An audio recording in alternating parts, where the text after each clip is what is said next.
Hola, buenos días. Mira, estamos aquí Tamara Fernández Juan y yo, que soy María Puerta, representando al grupo de trabajo de MDR para hablaros un poco de qué es esto de MDR y su relación con la inteligencia artificial. Sabéis que todo el mundo que estáis en casa y lo estáis pudiendo ver online, tenéis a vuestra disposición un chat para poder hacer las preguntas necesarias. Y así, después de un poco de la presentación que tenemos preparada, poder contestar a esas cuestiones. ¿Vale? Entonces, yo empiezo por mi parte, que en este caso me toca contar qué es MDR. Vale. Bueno, pues yo creo que lo primero que tenemos que saber, y supongo que muchos de vosotros ya sabéis, es que Francine Shapiro fue la persona que de una manera fortuita descubrió un poco que se podía conseguir una disminución de la perturbación con movimientos oculares. ¿Vale? Ella inició una investigación, ¿vale?, para desensibilizar el trauma, pero sí que es cierto que lo que en principio parecía un método finalmente se convirtió en un paradigma, ¿vale?, integrador del procesamiento de la información. Y así es como empieza un poco esto que es MDR.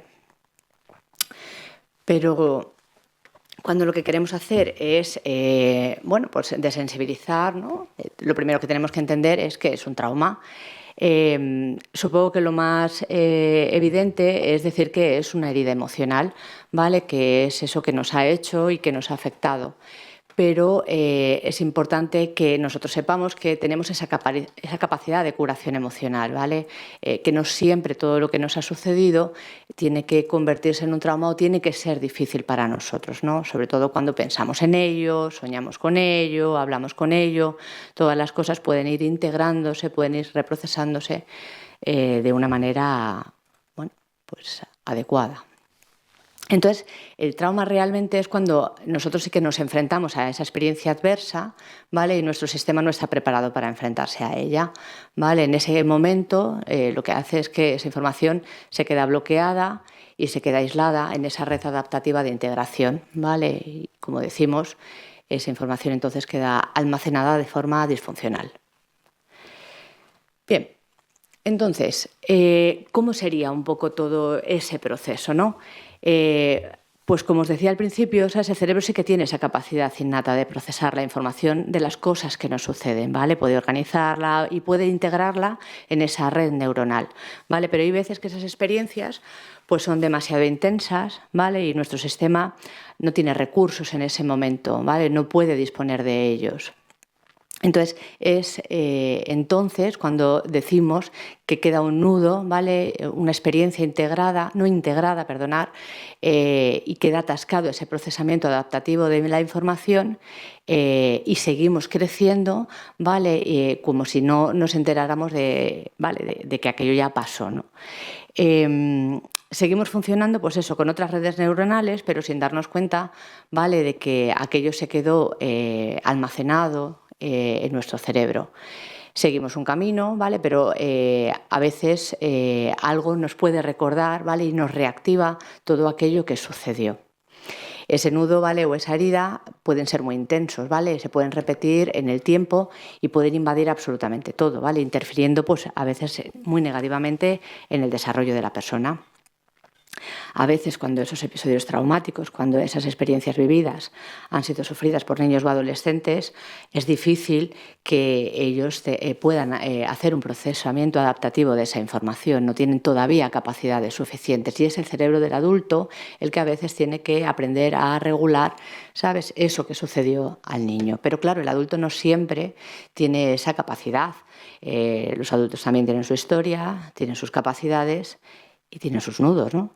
Entonces, cuando esto no ha podido hacerse, ¿no?, cuando no hemos podido integrar toda esa información, la amígdala, ¿vale?, va a estar señalando constantemente ese peligro, ¿no?, quedando así activada, ¿vale?, y entendiendo que aquello no pasó, ¿no?, como que todavía está ahí. Vale,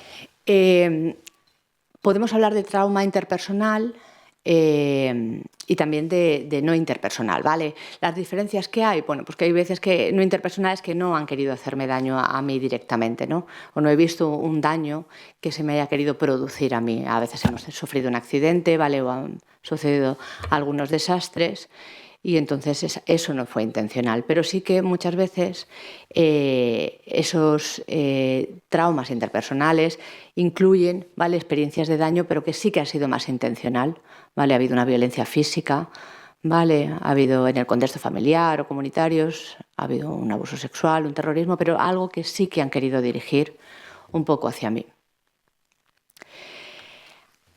Que no nos haya pasado la experiencia directamente no significa que de aquello no podamos llevarnos una experiencia traumática, ¿no? Para nosotros no haya sido un evento traumático. A veces es un trauma simplemente el presenciar cómo les ocurrió a otros, ¿no? O enterarnos de que, ¿vale?, de que un evento traumático ocurrió a otro familiar, ¿vale? Nos lo han contado. Y el experimentar esa exposición repetida, porque nos lo han contado, porque no, lo hemos podido ver, pero en otra tercera persona, ¿vale?, puede generar una herida. Sabemos que, por ejemplo, muchas de los cuerpos de seguridad, de emergencias, ¿vale?, son personas que han podido sufrir un trauma, ¿no? Ellos experimentan de una manera indirecta, ¿vale?, el sufrimiento cuando están trabajando, ¿no?, y cuando ven a los demás las cosas que le han pasado.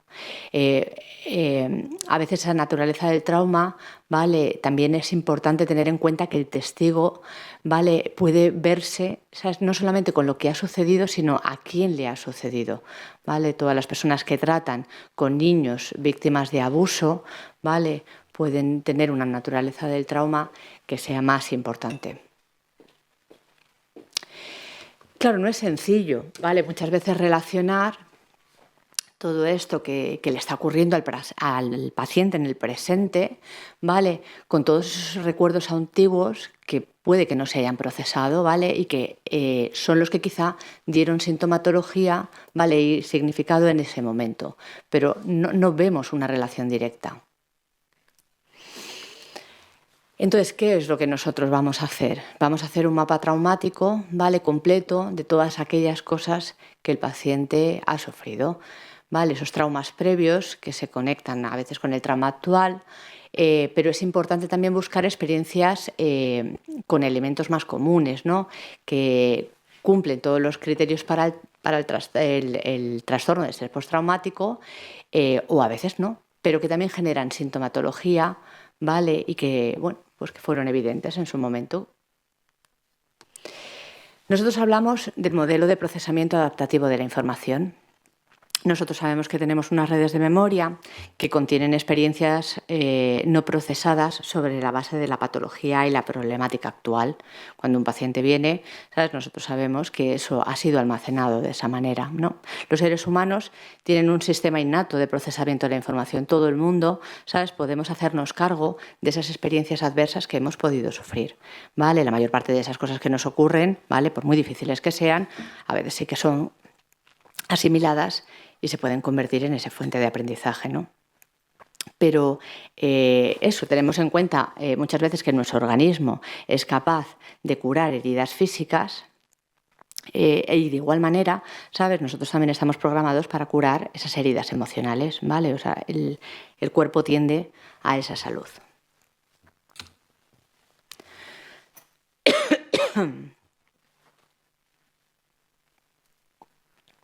Vale. Pues eso, el trauma y las experiencias adversas, estresantes, pueden causar eso, un desequilibrio en ese sistema nervioso que hace que la información no se procese de manera completa, ¿no?, o se bloquee. Esos recuerdos entonces son almacenados de un modo no procesado. Y un elemento central de la terapia MDR es identificar cuáles son esos puntos críticos, esas situaciones que no pudieron ser asimiladas y que no pudieron ser integradas. Entonces, de esta manera, podemos liberarnos de todas esas ataduras, ¿no?, de esas circunstancias del pasado que no fueron resueltas, para poder así funcionar de una manera más saludable, ¿no?, y productiva en el presente. Podemos ver experiencias difíciles y no volver a sentir que las estamos viviendo. O podremos recordarlas sin sufrir, ¿vale? Pensar en nuestros peores momentos sin que nos sintamos totalmente desbordados emocionalmente por aquello que ya ocurrió. Algo que decía Sapiro es que el viejo material angustioso sigue activándose una y otra vez, ¿vale? Esto impide que podamos aprender de ello y que la curación tenga lugar. En otra parte de nuestro cerebro ya tiene la mayor parte de la información que necesita para resolver este problema. Simplemente las dos partes no pueden conectarse. Cuando se pone en marcha el proceso MDR, se lleva a cabo una conexión entre ambas partes. La nueva información puede venir a la mente y contribuir a resolver los viejos problemas. Nosotros tenemos esa capacidad de sanación, pero si se quedó bloqueado nuestro cerebro, a veces eso no pudo suceder y con MDR nosotros podemos desbloquear esa situación. Las siglas MDR, como supongo que muchos de vosotros ya conocéis, significan desensibilización y reprocesamiento por movimientos oculares. Pero algo que tenemos que tener muy en cuenta es que no todo es MDR y que muchas veces ha sido tan llamativo todo esto de los movimientos oculares que nos hace ver que lo que nosotros estamos haciendo, o sea, que cualquier cosa que se haga con movimientos de los ojos es MDR, y eso no es cierto, ¿no? Pues eso, mover los ojos o relajarse haciendo el abrazo de la mariposa, que es otro tipo de estimulación bilateral, no es MDR simplemente, ¿no? Cualquier cosa que utilice los movimientos oculares trabajando el trauma en sí no tiene por qué ser MDR. ¿Vale? Entonces hay una serie de estándares, ¿sabes?, en el tratamiento, ¿vale?, que son reconocidos a nivel internacional, ¿vale? No siempre se utilizan movimientos oculares cuando hablamos de MDR, no durante todas las fases del procesamiento, ¿sabes?, o del trabajo, se hace esto, ¿vale? Bien, como podéis ver, ¿sabes?, os he dejado aquí una serie de guías internacionales, ¿vale?, que reconocen la eficacia de MDR. Vale, ¿y qué es? Vale, entonces cuando hablamos de MDR, si nosotros estamos hablando de que el paciente realmente viene a nosotros con una sintomatología en el presente y unas dificultades, pero también estamos viendo que nosotros vamos a relacionar esa información con sucesos del pasado, ¿cómo vamos a hacer ese trabajo, no? Pues sobre todo teniendo en cuenta que nosotros vamos a trabajar esas tres vertientes, ¿vale? Tanto el pasado como ese presente del que nos habla el paciente en el momento, como del futuro. Y para eso lo vamos a hacer, ¿vale?, dividiendo el trabajo en 8 fases. En la primera fase nosotros vamos a hacer una conceptualización y un plan de tratamiento. En la segunda una preparación y una estabilización, y es de las fases 3 a 8 donde se va a producir ese procesamiento de la información. ¿Qué es esa conceptualización? ¿Vale? Pues como en otros modelos psicológicos, al final nosotros vamos a recoger una historia clínica, ¿vale?, que va a incluir todos esos síntomas principales, todos esos comportamientos, pensamientos y sentimientos que el paciente nos está contando que está sufriendo en el presente, ¿vale? Y también vamos a ver esos recursos positivos que el paciente tiene, ¿no?, esas cosas con las que él puede contar.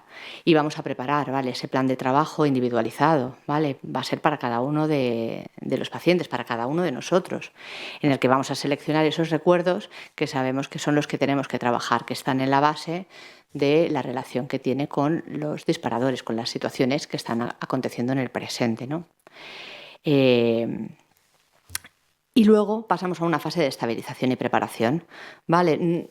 Muchas veces pensamos que porque estemos trabajando con trauma o con MDR, nosotros vamos a hablar con el paciente y vamos a trabajar con él directamente sobre todos esos eventos traumáticos que él pudo experimentar. Y sin embargo nosotros tenemos que preparar al paciente para que su sistema pueda, ¿vale?, procesar esa información que en otro momento no pudo hacer, ¿no?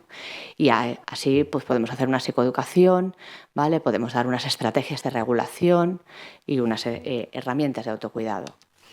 Vale, eso, ¿no? Estamos en esa fase 2, sobre todo en la traumatización compleja, teniendo muy en cuenta esto, ¿vale? Un paciente que tiene que tener mucha regulación emocional, que sepa un poco, bueno, llevarse a la calma, ¿no? Poder cuidarse, ¿vale? Y sobre todo que tenga esas relaciones, ¿vale?, esa red de apoyo en el que, bueno, cuando él pueda desestabilizarse, no encontrarse bien, siempre tenga a quién recurrir, ¿no? Puede ser una fuente de apoyo. Pasadas a fase 2, ya estamos preparados un poco para acceder a ese recuerdo. Entonces, habiendo ya seleccionado, como hemos hecho en la fase 1, esos recuerdos que sabemos que son importantes y que probablemente no estén integrados de una manera adaptativa, vamos a prestar atención a esos elementos perceptivos que se han quedado en la memoria, ¿vale? Aunque generalmente es una imagen, ¿vale? También sabemos que muchas veces hay una serie de sensaciones corporales, unas emociones y sobre todo un significado negativo que el paciente se ha quedado asociado, ¿no?, a ese evento. Entonces, el paciente, ¿vale?, también va a tener que identificar esa creencia positiva, ¿vale?, el opuesto, ¿vale?, a ese significado negativo que tiene asociado al recuerdo. ¿Vale? Entonces, es importante que nos demos cuenta en esa creencia positiva, porque es a lo que el paciente va a llegar, no es como nuestra meta, qué es lo que queremos. ¿Vale? Vale, ha de haber una congruencia, ¿vale?, entre el significado de esa creencia que él le dé a la experiencia. ¿Vale? Siempre estamos hablando de cosas autorreferenciales, ¿no?, como yo soy, de esos síntomas que presenta el paciente. Por ejemplo, es un paciente que ante un evento traumático, ¿vale?, evita situaciones que podrían estar asociados con peligro, pues uno de los significados que probablemente dará es que no estoy a salvo. Mientras que otros pacientes, ¿vale?, de abusos sexuales, pues a lo mejor la creencia que puede tener más asociada es algo así como soy defectuoso. En la fase 4, ¿vale?, esas memorias que hemos elegido, esas experiencias, ¿vale?, se asocian a la tarea bilateral, en este caso los movimientos oculares. Durante esta fase, ¿vale?, el terapeuta lo que anima simplemente es al paciente a que nota qué es lo que ocurre. No estamos controlando, ¿vale?, todo el proceso, sino que dejamos que las cosas sucedan, ¿vale? No se redirige continuamente a la experiencia, sino que un poco lo que hacemos es que las propias respuestas que el paciente va dando, ¿sabes?, son respuestas asociativas y en cada tanda, ¿vale?, va resolviendo, ¿no?, esa situación. Cada vez los recuerdos se vuelven menos vividos, menos emocionales, y es en ese momento cuando surgen un montón de experiencias o ideas que empiezan a ser más adaptativas. En la fase 5 hacemos una instalación de esa creencia positiva. Una vez que todo ese material ya no es perturbador, que ya lo que vienen son esas ideas adaptativas, lo que pasa es que nosotros lo que queremos es que el paciente, ¿vale?, al pensar en ese incidente, ¿vale?, y en esa creencia positiva, ¿vale?, la pueda identificar y centrarse en ella, ¿no?, y seguir con esos movimientos oculares, ¿vale?, porque de esa manera nosotros sabemos que lo que vamos a conseguir es aumentar y fortalecer, ¿vale?, esas asociaciones positivas con el material traumático original. En la fase 6, ¿vale?, vamos a hacer un chequeo corporal. ¿Vale? El paciente va a recordar ese evento, ¿vale?, esa creencia positiva deseada, y se va a focalizar en esas experiencias, ¿no? Y vamos a también intentar que el cuerpo, bueno, pues se pueda ver fortalecido, ¿no?, se quede también limpio de todas esas sensaciones que antes tenía.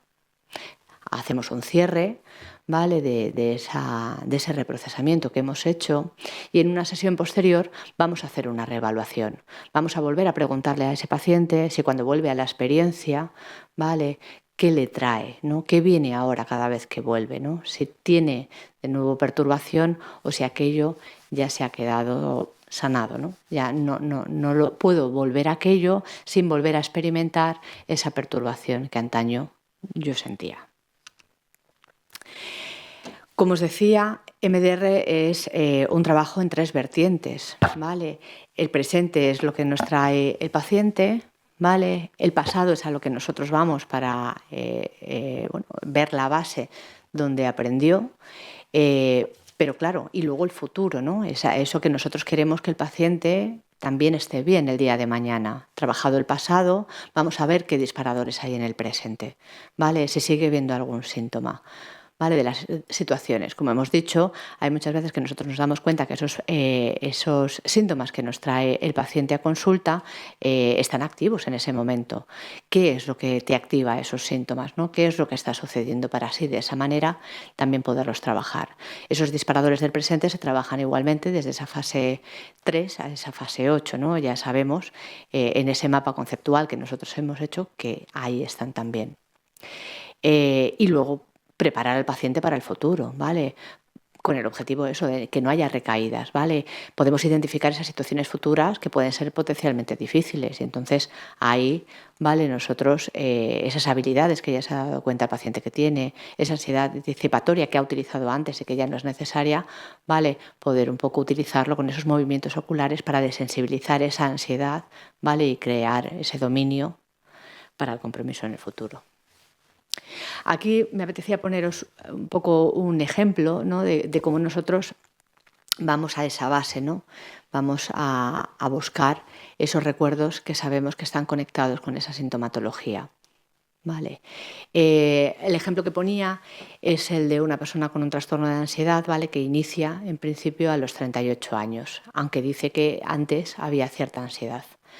Vemos que en este momento uno de los disparadores en el presente que tiene es un problema con el jefe. Este hombre pues, le grita delante de sus compañeros y la creencia negativa que tiene asociada es la de yo no valgo, ¿no? Con esa sensación de miedo, con esa impotencia, con esa vergüenza.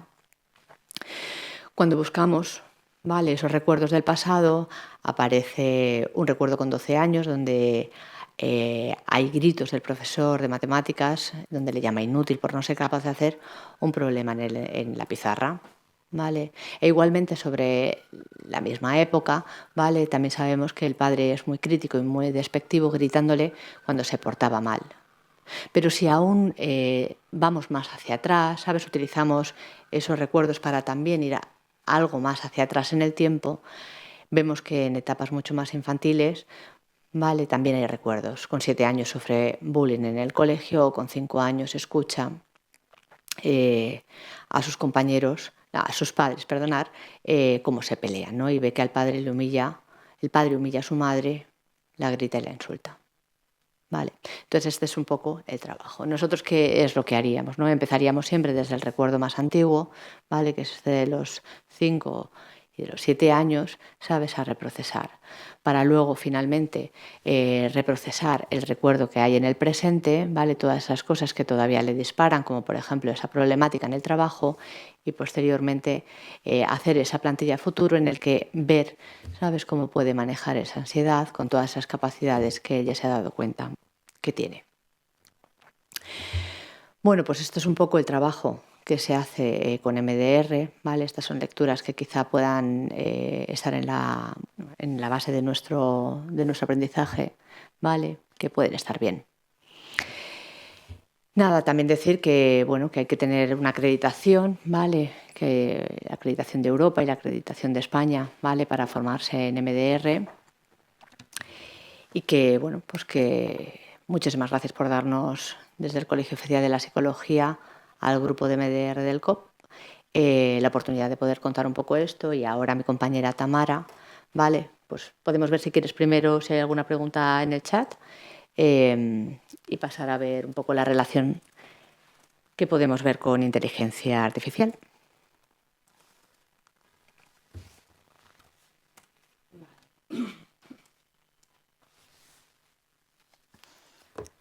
De momento creo que no hay dudas, pero vamos a dar un minutito. Vale.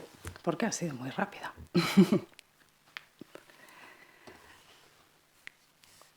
Yo quizás sí que quería remarcar que ahora en mi parte también lo vamos a hilar, esa importancia que hay en el protocolo MDR de la fase 2, que es la estabilización y la preparación de paciente, que es algo que se hace todo el tiempo, que es lo que hacemos en terapia día a día.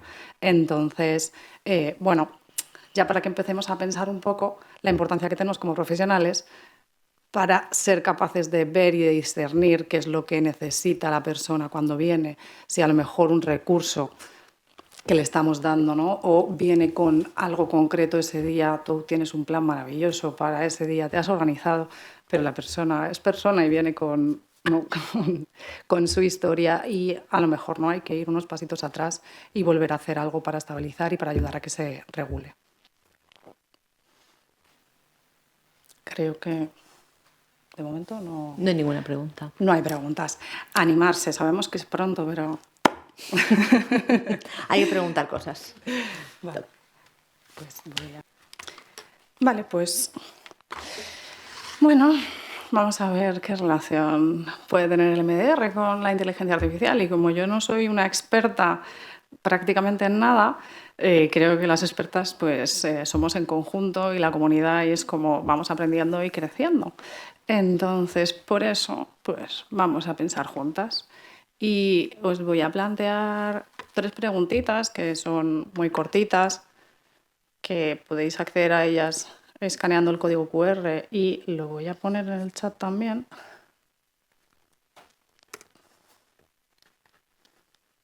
El enlace, ¿vale? Para que... Ahí ahora están llegando preguntas. Ahora después las respondemos al final, ¿vale?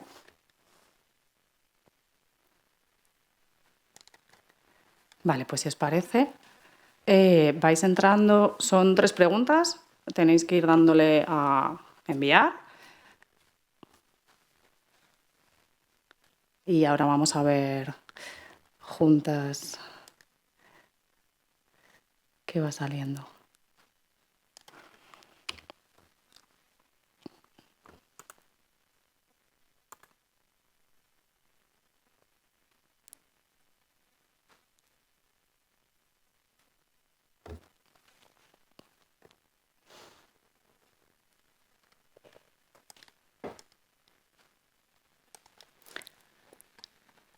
Si hay algún problema podéis volver a entrar, actualizáis y volvéis a responder, que más o menos es para tener así una idea general.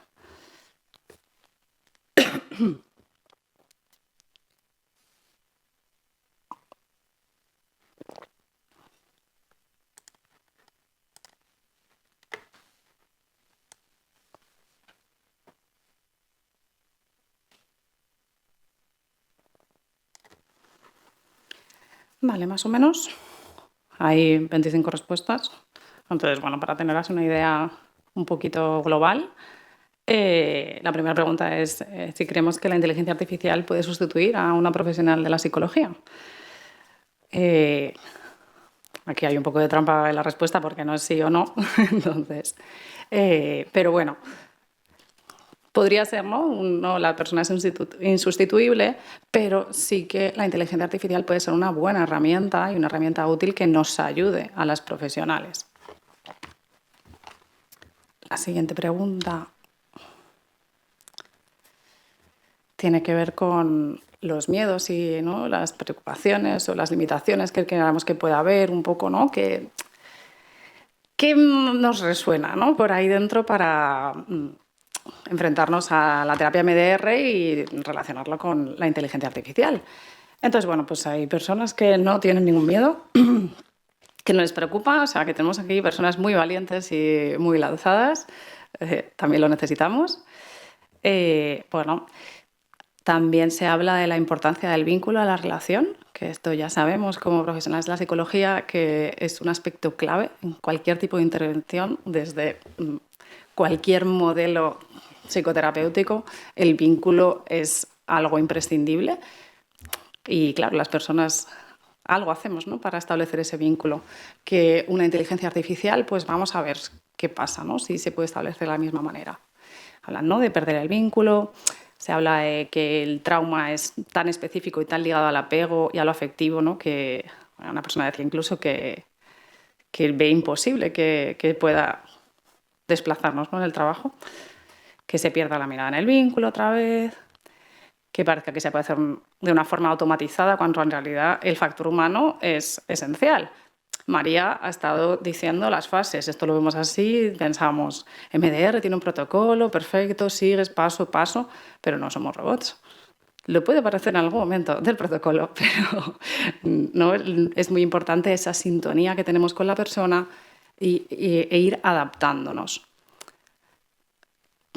Hablaban también que los pacientes confíen en la IA como si fuesen profesionales de la psicología, ¿no?, dar esa credibilidad a algo que no es una persona realmente, que se masifiquen las intervenciones, que no tomen en cuenta al paciente individual, que se pretenda sustituir ese contacto personal, que no es una persona que piensa, siente y razone y te puede dar soporte. El factor humano es clave. reticencia en las adaptaciones, que a veces hay que hacer según el caso, y el tema del vínculo terapéutico, ¿no? Es todo muy similar, que no tenga esa parte humana, que se confíe demasiado en la inteligencia artificial y eso puede llevar a errores, ya que la inteligencia artificial no percibe y no es un humano cualificado, o sea, vamos más o menos por el mismo camino, incluso eliminar al profesional de la psicología, ya que tengamos que buscarnos otro trabajo, que a estas alturas, después de todo lo que nos hemos formado, yo creo que podemos seguir por aquí. Que el paciente pueda pensar que reprocesar un recuerdo de forma independiente sin el apoyo del proceso de la terapeuta es algo que se puede hacer y entonces pues en situaciones también de riesgo para esa persona y que se agrave su sufrimiento. Que le demos un papel demasiado importante a la inteligencia artificial y no nos molestemos en hacer las cosas a nuestra manera. Hay veces, ¿no?, que nos dejamos llevar por la herramienta en todo, ¿no? Con el GPS, yo lo comentaba esta semana, el GPS pone un camino y yo sé ir desde mi casa a ese lugar y pongo el GPS y digo, ¿por qué me estamos mandando por aquí, no? Y ya casi de forma intuitiva lo sigo a veces. Entonces, pues también es algo que puede estar. Aquí hablaban también de ser escépticos ante la terapia MDR, incluso hasta que entendieron lo que había detrás. Con lo que ha contado María ya también, ¿no?, nos va quedando más claro. Y luego, bueno, incluso miedo a no subirme al carro de la inteligencia artificial en tiempo, ¿no? A no ser capaces de adaptarnos y seguir evolucionando para dar la mejor atención a las personas después. Que puede ser algo positivo, que está bien innovar y estar abierto a otras posibilidades, en la misma línea. Insisten en que se necesita la parte humana, el desconocimiento de la técnica, posibles vacíos legales, el grado de veracidad del conocimiento ofrecido por la IA. Directamente no me parece. Me encanta. La despersonalización, ¿no?, que surjan conflictos que la inteligencia artificial no pueda gestionar y que la persona se retraumatice. Estamos trabajando con mucho sufrimiento y en terapia MDR muchas veces abordamos a personas con trauma muy complejo. Entonces, se pueden dar situaciones que a veces a las personas nos cuesta incluso entender y asimilar qué es lo que está pasando. Entonces, ¿no?, cómo alguien que no es persona va a tener esa capacidad de adaptación a lo que estamos viendo. Miedo no tengo a ninguna de las dos. La terapia MDR ha probado su eficacia y la inteligencia artificial es una herramienta más que bien usada que nos puede facilitar muchas cosas. Que el riesgo es no emplearlas bien. Esta es la clave, ¿no?, que decía también María, para utilizar la terapia MDR tenemos que tener una formación, hay que seguir unos protocolos, hay unos estándares, hay que supervisar, hay que revisarse, hay que seguir aprendiendo. Y con la inteligencia artificial también tenemos, ¿no? Con cualquier herramienta es importante que estemos formadas y que estemos en ello y que nos preguntemos cosas. Que no sepamos implantar bien la inteligencia artificial y los problemas éticos que puedan derivar de su utilización. También que la inteligencia artificial tenga sesgos a la hora de haber sido entrenada, que esto ya se está viendo, ¿no?, que la inteligencia artificial la programan personas y las personas tenemos nuestras cosas y entonces podemos crear herramientas de inteligencia artificial que discriminen o que asuman determinadas cosas en base a nuestras creencias. Que se pretenda masificar el tratamiento, claro, ¿no?, que lo decían por ahí antes también, ¿no?, que sea como para todo el mundo y que pueda ser perjudicial por dar reglas generales para todo el mundo. Esa falta de personalización, ¿no? Y la tercera pregunta que os proponía es cómo crees que la inteligencia artificial puede ayudar en la terapia de MDR, ¿no? Después de sacar todo esto difícil, pues vamos a ver en qué creemos juntas que estamos pensando que podría ayudar. Mejorando protocolos. La verdad es que no me había parado a pensarlo, porque muchas veces esto ni lo filtramos, que es para nosotros es como, no, una máquina no me puede sustituir, pues ya ni pienso en los posibles beneficios que yo puedo obtener. Creando contenido para fase 1 y fase 2, haciéndolo entretenido, cercano. Anticipación y pronóstico. Hay una parte de trabajo que también se nos podría adelantar un poquito. Muchas veces la inteligencia artificial detecta ciertos comportamientos antes de lo que podemos hacerlo nosotros. Y esto puede facilitar el proceso haciéndolo más rápido y eficiente, justo, ¿no? En la línea del anterior. Organizando la información que previamente ha sido consensuada entre paciente y terapeuta. Invertimos mucho tiempo en entender los casos, en prepararlos, en organizarlos. Entonces, bueno, algunas cosas sistematizadas también podría ser que nos fuesen útiles. Creo que se puede entrenar un modelo con inteligencia artificial para trabajar el reprocesamiento con el paciente. Puede facilitar al paciente in situ la exposición y la reexperimentación sana del trauma. También quizás a realizar imágenes que están en la mente del paciente para ayudarle a visualizarlo, como el lugar en calma. Podría ayudar a desarrollar habilidades de autorregulación cuando el paciente se desregula. A la hora de completar historias de vida, líneas de trauma, investigar sobre las creencias dolorosas, pues sobre todo en esa fase inicial en la que hay que hacer recogida de información, una fase inicial que dura todo el proceso terapéutico, porque ya lo sabemos, ¿no? Que después de trabajar mucho tiempo con alguien, de pronto sale algo que sí que era muy importante, pero no hemos llegado, ¿no?, a explorarlo, o no ha salido la persona, pues lo tenía también bloqueada y en otro lugar y no consideraba que fuese importante. Entonces, también a recapitular todo, integrar. Quizás se pueda analizar qué cuestiones son las que más se repiten en nuestras anotaciones y con ello darle un peso. No sé si os pasa, ¿no?, que a veces la persona te está diciendo algo y dices, ostras, esto como que me lleva sonando que lo repite. Entonces, tenerlo como súper claro. Si yo sé que la persona ha dicho 25 veces esto, pues no es lo mismo que la sensación de lo repite, ¿no? O sea, de verdad tener como datos más objetivos, realmente sería. A veces, por ejemplo, a crear imágenes, como decía otra compi, ayudar en el reconocimiento de patrones, también. En todo caso, desarrollando alguna herramienta que sirva de apoyo al profesional, nunca como sustituta, que es lo que venimos hablando, ¿no? Y es lo que un poco se ha recogido entre todas nuestras respuestas. Aquí hay una persona que dice que cree que incluso ya hay un software que para utilizar, ¿no?, la estimulación bilateral según va reaccionando el paciente. Yo desconozco, la verdad, en lo que he buscado. Y bueno, pues que hay una parte automatizada que podría ser eficaz, ¿no? Que esta inteligencia estuviese entrenada de tal manera para entender determinadas cosas. Creo que es complejo porque hay muchos factores a tener en cuenta, ¿no? No es solo como el movimiento ocular, eso tiene que ver con la postura, con la respiración, ¿no? Hay muchos factores ahí a tener en cuenta, pero bueno, sí que es cierto que en el ámbito de la salud también se está viendo que puede ser de utilidad para monitorear sintomatología y, bueno. Y también decía que para las estrategias de regulación emocional en la fase 2, que también habéis comentado, con programas informáticos adaptados a cada caso. Vale, muy bien. Muchas gracias por ayudarme a hacer este trabajo. Vale.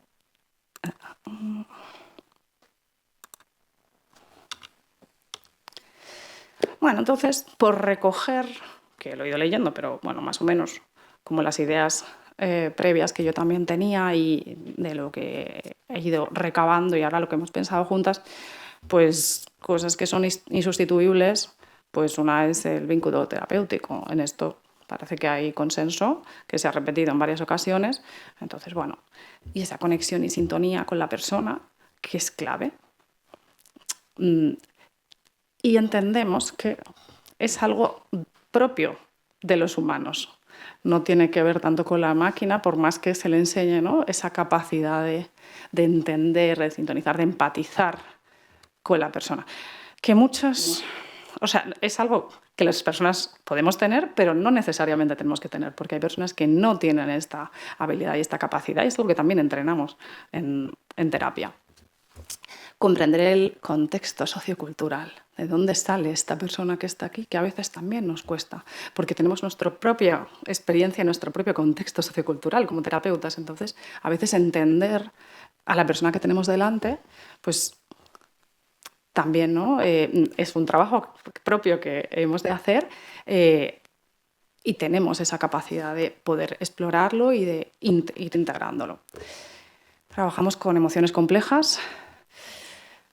Pues yo puedo estar sonriendo mucho y que no signifique que esté feliz, puede significar que tengo vergüenza, puede significar que tengo mucho miedo, pero que esto es lo que yo haya aprendido, lo que mi sistema haya aprendido a mostrar también, ¿no? Entonces, creemos que también es complejo discernir para una máquina, por reducirlo así a esto. Y la flexibilidad, la adaptación y la improvisación. Que decía en ese ejemplo, viene la persona y ¿qué me traes hoy? Teníamos un plan maravilloso y ¿qué está pasando? O estoy haciendo un reprocesamiento y normalmente esta persona funciona muy bien y estamos tranquilos y de pronto, pues eso, tiene una reacción que yo no esperaba o se desconecta, pierde el doble foco en la sesión y necesito traer a esa persona, entonces me tengo que adaptar. Hay veces que tengo que improvisar también y ir estando en esa sintonía que es como la clave, estar todo el tiempo enganchando y que la persona se sienta acompañada desde ahí. Dentro de las dificultades y miedos, pues ya veíamos, ¿no?, que hay una resistencia al cambio y un rechazo a lo desconocido por parte de las profesionales, de las personas en general. Muchas veces podemos tener esa resistencia al cambio, ese miedo.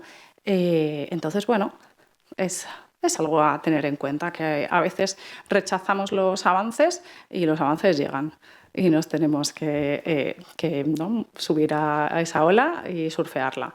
Ya ha pasado con la terapia presencial y la terapia online. Hace unos años era impensable y ahora es impensable que deje de haber terapia online. La inteligencia artificial es un modelo simple del funcionamiento mental, al menos de momento. Entonces, bueno, veremos, ¿no? Puede haber desconexión, sensación de vacío y de soledad. El tema de la privacidad y la protección de datos.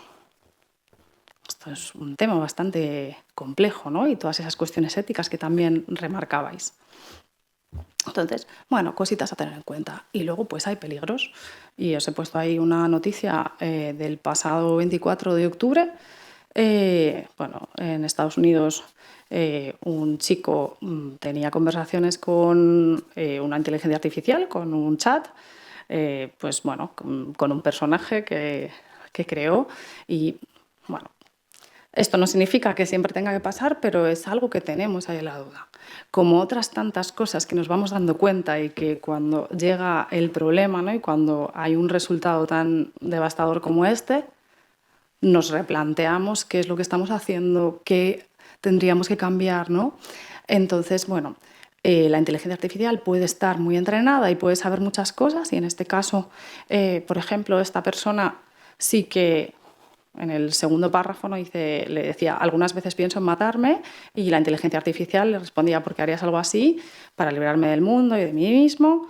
Y la inteligencia artificial, ¿no?, decía, moriría si te pierdo, que es como una parte medio humana, ¿no? Esa parte casi de chantaje emocional a veces que te puede hacer alguien de, no, ¿cómo me voy a quedar yo aquí si tú te vas?, ¿no? Pero claro, no es suficiente. Ya las personas necesitamos aprender qué hacer ante la ideación suicida, que es un problema muy grave en nuestra sociedad. Entonces, claro, se queda ahí corta, ¿no? Entonces, luego la persona puede entender otra cosa y en otra conversación entender algo y que se dé un resultado así. Entonces, vamos a ver cómo lo gestionamos. ¿Posibles aplicaciones de la inteligencia artificial en MDR? Pues algunas que ya se han ido comentando en las fases 1 y 2 del protocolo MDR, porque es eso, esa conceptualización, esa recogida de datos, esa preparación y estabilización de la persona. Se hablaba también del lugar en calma, lugar seguro. A mí me pasó, de hecho, que una persona, para buscar su lugar seguro, creó una imagen a través de inteligencia artificial, introduciendo todos los datos que necesitaba y le ayudó mucho a visualizarlo y a tener, ¿no?, esa imagen clara para trabajar con su lugar seguro. Existen herramientas también como de monitoreo, pues igual que tenemos los relojes inteligentes, ¿no?, que nos pueden ir controlando la sintomatología y podría haber alguna aplicación de inteligencia artificial que pudiese ser un soporte y dar algunas herramientas, ¿no? Pues estoy notando esto en tu cuerpo, pues has de parar y hacer este ejercicio que, como alguien proponía también en las respuestas del cuestionario, pues terapeuta y herramienta están, ¿no? Ahí conjuntas. Entonces, la inteligencia artificial como un soporte, una herramienta de soporte al terapeuta, y bueno, seguro que hay muchas otras aplicaciones que iremos descubriendo. Para el futuro, pues creemos que es clave seguir haciéndonos preguntas, explorar, ¿no?, que hay, o sea, esa relación de la inteligencia artificial y nuestra forma de ser, de relacionarnos, de vincularnos, de estar, cuáles pueden ser las repercusiones del uso de la inteligencia artificial en la terapia, cómo llegar, ¿no?, a las personas. Que utilicemos la inteligencia artificial de manera crítica y reflexiva, desarrollando estrategias que promuevan el uso responsable y consciente de la inteligencia artificial por todo lo que veníamos viendo, ¿no? Por todo el tema de la privacidad también, de la ética, de que no es una persona. Y hay personas que pueden sentir que la inteligencia artificial es una persona. Entonces, ¿no?, que sea una herramienta que nos ayude, que estemos muy cerca, que actuemos con cautela. No hace falta ir con miedo, pero sí con esa prudencia y con curiosidad, que es una palabra clave en la terapia MDR, siempre mirar con curiosidad y así poder ir aprendiendo. Bueno, muchas gracias. Ahora, si os parece, podéis, si tenéis preguntas de esta parte tan fantástica, podéis dejarlas en el chat y voy a recuperar las que habéis puesto antes, ¿vale?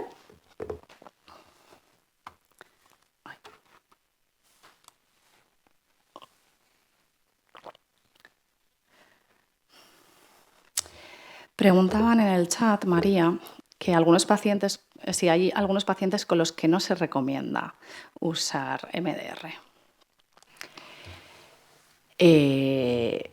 La no recomendación es sobre todo a la estimulación bilateral, a hacer los movimientos oculares. Se sabe que hay algunos tipos de epilepsia, ¿sabes?, y algunos daños cerebrales que pueden, ¿sabes?, no tener esa recomendación.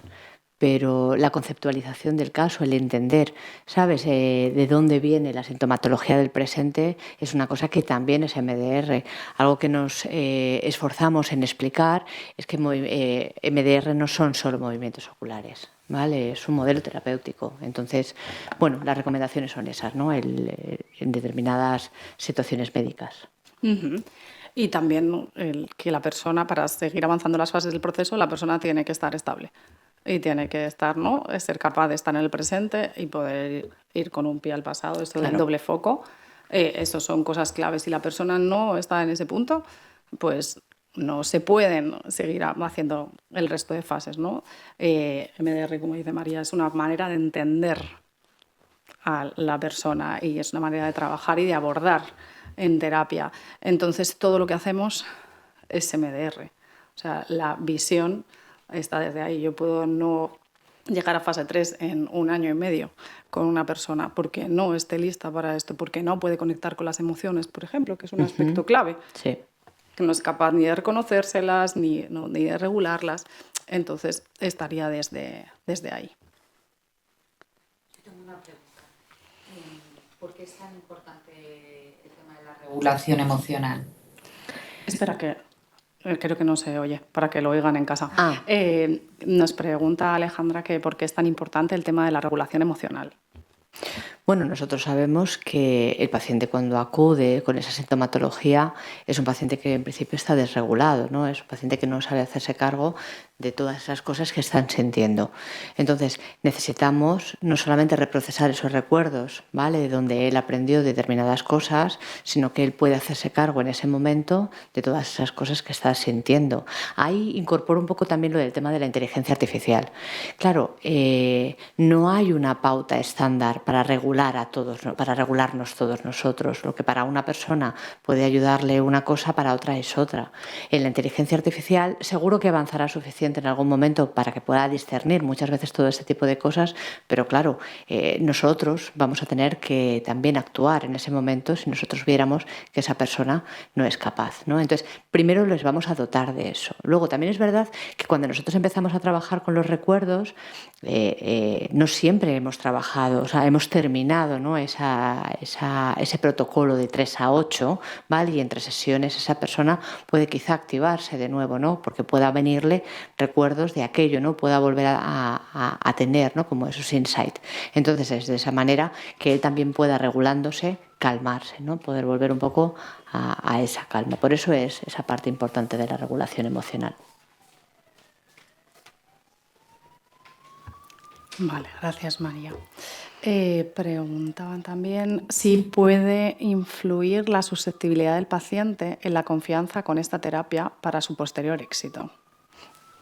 Bueno, pues como con cualquier otra terapia, ¿sabes? O sea, quiero decir, si al final no, no confías, ¿no? En el proceso terapéutico, no confías en la persona que está trabajando contigo, da igual desde qué modelo, ¿sabes? Nada va a funcionar, ¿no? O sea, quiero decir, hay veces que simplemente no es cuestión de tener confianza, nosotros también tenemos que ir haciéndole entender al paciente porque estamos trabajando ciertas cosas, ¿vale? O sea, esto no es ten fe, ¿vale? Pero obviamente hay un momento en que después de todas las explicaciones, después de todo un trabajo, ese paciente tiene que también, ¿sabes?, tener esa, exactamente, ¿no? esa aceptación, ¿no? En esa preparación la preparación tiene que ver con entender también el modelo de MDR, y este ejemplo que ha puesto María de esa persona que viene a terapia ahora con ansiedad relacionada con el trabajo, pues parte de nuestro trabajo es que la persona también entienda de dónde viene esto y qué sentido tiene, ¿no? Y porque ahora hay cosas que me activan tanto, si a lo mejor no son tan graves, o bueno, pues poder comprender. Entonces, una parte muy importante de nuestro trabajo también es que esa psicoeducación. Que lo vean, ¿no? Sí. Claro, también un poco esa psicoeducación. Preguntan también si cuesta empezar a integrar en tu práctica terapéutica el MDR. Repítemelo, perdóname. Si cuesta empezar a integrar en tu práctica terapéutica el MDR. Yo no he empezado. Yo no he empezado todavía.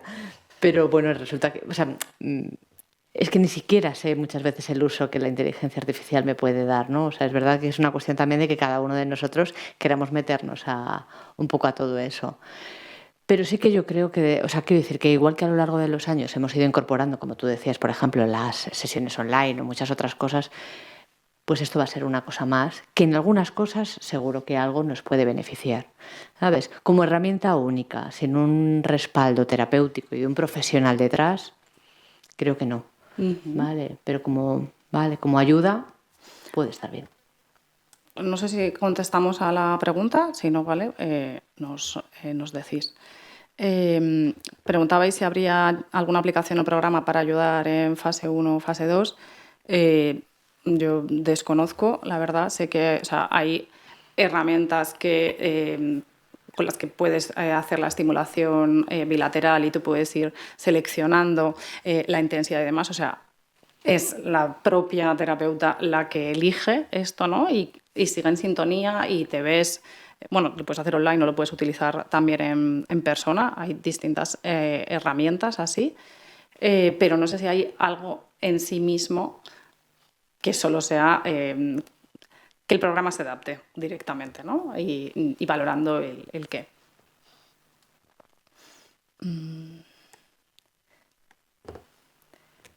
A ver, que una persona quiere hacer 2 preguntas.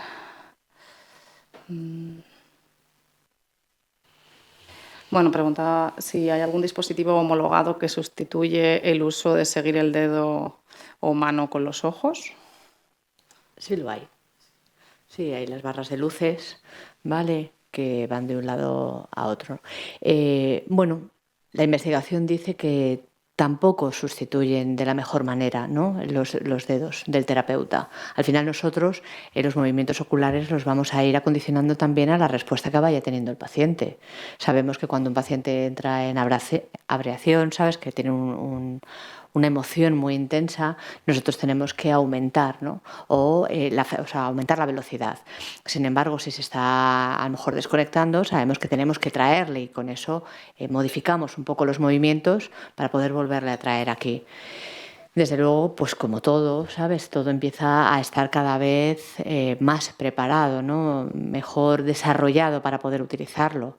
Pero hay veces que esa conexión que tú encuentras con el terapeuta es difícil, ¿vale? Que se pueda suplir.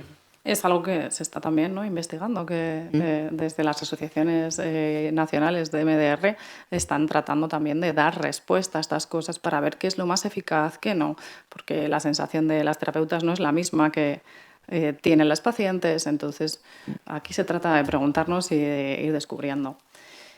Y preguntaba sobre el uso de la técnica de la mariposa para desbloquear recuerdos.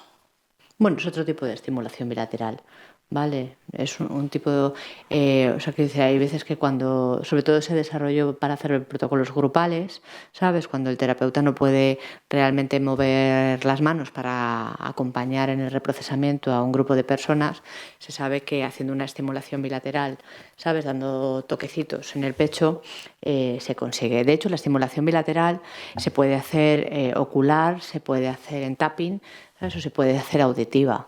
Siempre elegimos como primera opción la ocular porque la evidencia científica dice que es la que mejores resultados obtiene. Que, como decía Tamara antes, muchas veces no es la que a lo mejor el paciente va a elegir en primera instancia porque a lo mejor no es siempre lo que le va a parecer más cómodo, pero nosotros sí sabemos que es lo más eficaz. Hay una pregunta que alguna me he podido saltar, ¿eh? Yo ahora reviso y recuperamos. ¿Qué herramientas se utilizan para la regulación emocional? Esto da para 7 charlas. De todas formas, a veces no nos damos cuenta que la regulación emocional es algo que se hace desde todos los modelos terapéuticos. Esto no es algo solo propio de MDR. La relajación progresiva de Jacobson es una forma de regulación emocional, ¿no? Por ejemplo. Pero como eso, un montón de cosas. Efectivamente. Y me había quedado antes una pregunta que la quería dejar como más al final, que decía que me gustaría saber dónde nos podemos formar en MDR y si el COP también va a ofrecer esa formación. El COP no. Al final los canales oficiales, ¿sabes? Son los que pone MDR Europa y es en la Asociación MDR España donde uno de esos canales tiene esa posibilidad. De todas formas, siempre se pueden poner en contacto con el COP, ¿sabes? O incluso dentro del grupo de MDR, donde nosotros estamos, para poder pedirnos información al respecto. Bueno, en principio no, el COP no es algo que haga, pero el COP sabrá también, ¿no? O sea que María sí que ha puesto una diapo antes también, ¿no?, de la asociación y demás. Entonces, bueno, os invitamos a eso, a que exploréis, a que busquéis profesionales cualificadas, acreditadas y que hagan ese proceso de supervisión y de seguimiento y de formación, porque aquí aprendemos. Esta semana hay Congreso Nacional de la Asociación MDR España y se sigue aprendiendo, siguen trayendo cosas y seguimos avanzando, ¿no? Y esto es propio de la psicología también. Entonces, bueno, creo que no queda nada más, que estamos ya en más tiempo. Entonces, a ver, vale. Creo que nada más. Esperamos unos segundos por si acaso. Vale.